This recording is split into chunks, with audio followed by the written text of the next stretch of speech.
get straight to it. Hi, I'm Shalon. So I find it unique that my video was in response to my mother and not her husband, but yet he still had the most to say, which isn't uncommon.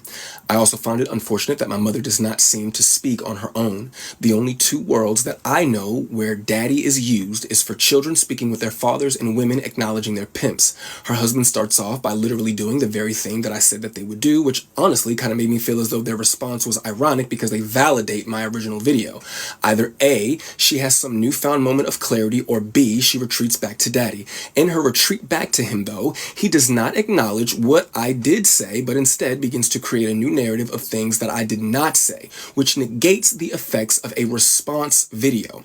The two of you essentially created a new video rather than actually respond to what was actually said. You also brought up my father. My father, though, is not doing interviews talking about me. In quick regards to the 3 sons comment, under the context in which your husband was speaking, by your rationale, Ma, he should have easily had no problem saying 4 sons, especially since you say he knew me before I knew me.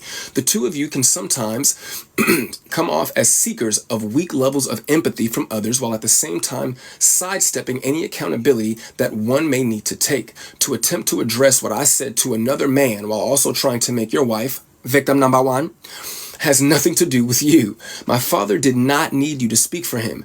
You're her daddy, not his. My mother has been speaking on our relationship for years, so to imply that only one side of a story was told when there are several articles and interviews throughout the internet discussing my strained relationship with her, filled with quotes from your wife speaking directly about me while also providing vague context and downplaying the impact of an uninterested mother. I am 33 years old and have had ample opportunity to go to the media and tell some BS story for a BS amount of money, but instead I am on TikTok expressing my feelings for free.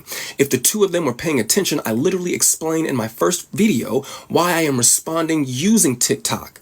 And I should not have to repeat myself. My mother also states there are some people that are saying, oh, you should be ashamed of your mothering skills. You should be ashamed of yourself. This is what I say. Let's let it play out. Because the same ones that were saying, oh, I was crazy, I was deranged, we watched it play out. So just like with my son, we're going to watch this play out. First of all, who the hell is we if it ain't you and I reconciling our relationship? Second of all, it's power in a word. Nobody is playing, but I can understand why you would use that word specifically. As you stated in the Club Shay Shay interview, you had the mentality of a 15-year-old child. You required a man to raise you, and you were acting like a little girl. These are your words. It doesn't matter what context I have them in. This is how you thought of yourself as a grown adult who was someone's mother. Last time I checked, Monique fans, a 15-year-old grown adult who acts like a child but is in search of their daddy, they don't typically make efficient parents. But hey, I could be wrong.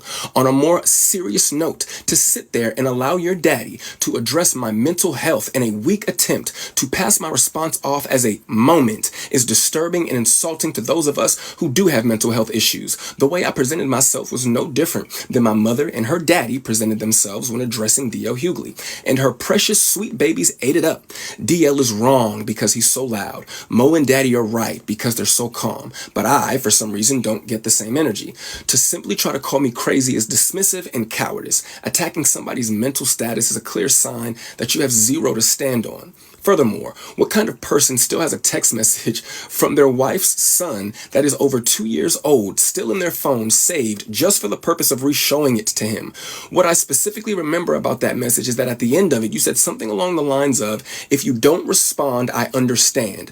I could care less about what your message was about, but for you to say in the message, if you don't respond, I understand, why was it then that when you and I did speak, after that message was sent, the first question out of your mouth is, hey man, how come you didn't respond to my text message? I found that to be very unique, but I did not need an explanation on how to speak to women or how to listen to women. That was not what that situation was about. My mother showed me how conceited she is in that situation that you were referring to. For a woman to villainize the actions of her son for being a man and a father to his new family simply because she had not heard from him in 2 days, as though her phone was broken and she could not check on me. Because last time I checked, I was a new parent.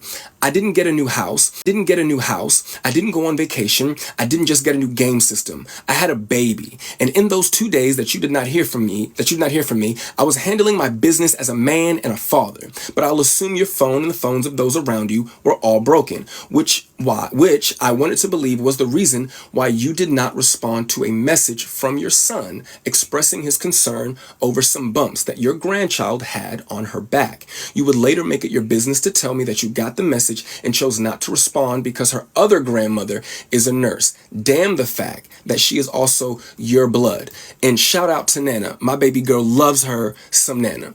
The statement about money and then stating, "Don't let nobody introduce me to you," is not a competent statement to make because it wasn't a complete sentence, nor did the two things correlate with each other. And when did you have the time to introduce yourself to a son that you weren't interested in and didn't do the best job you could do? I'm starting to think that you're not hearing yourself. To address money, you gave me $10,000 for a down payment on a car. Yes, thank you again. Thank you. My girlfriend and I were already prepared to put our money together and get a car.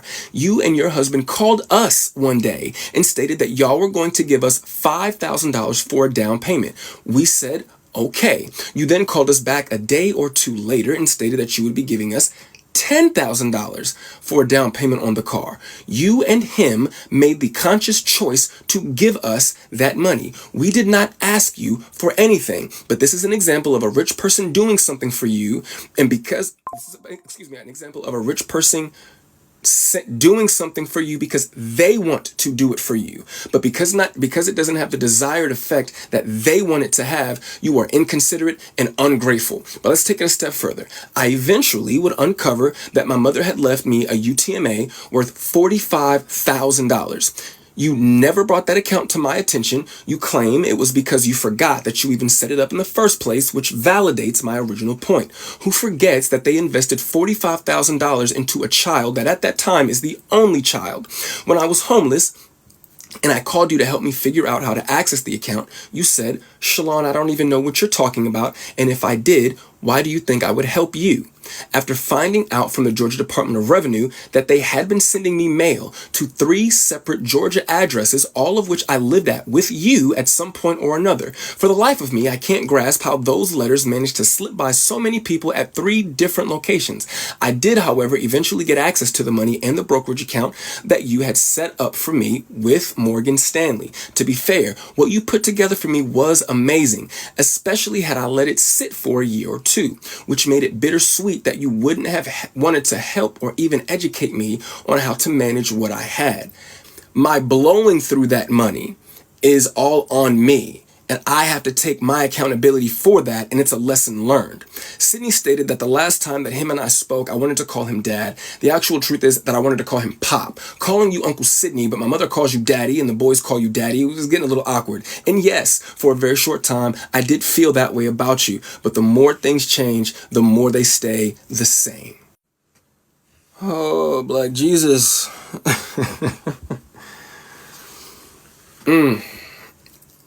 I do just want to really quickly give a really, really big thank you to the support that I've received throughout this. I didn't think that that was something that was going to happen. I didn't make that video to have a tennis match with my mother. I do not plan on making any more videos. This is it. I've said what I wanted to say.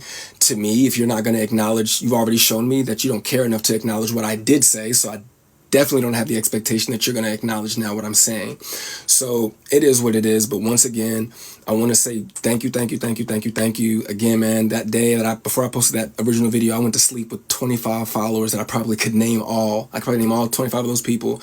I think I have over like 12,000 followers now. That's really cool, man. I really appreciate that. But I just can't say thank you enough. I know I sound like a broken record, but I do appreciate the love. And best of luck to my mother and Sydney. And I hope that the Cat Williams tour is incredible. I really, really do. But when it comes to me, I am going to enjoy being a dad and being a man and just going through life, man. I don't want to be famous or notorious for being someone's neglected kid. I don't want that to be my story, and I only said what I said just to provide context, not to become anything. But y'all be safe, man. Peace.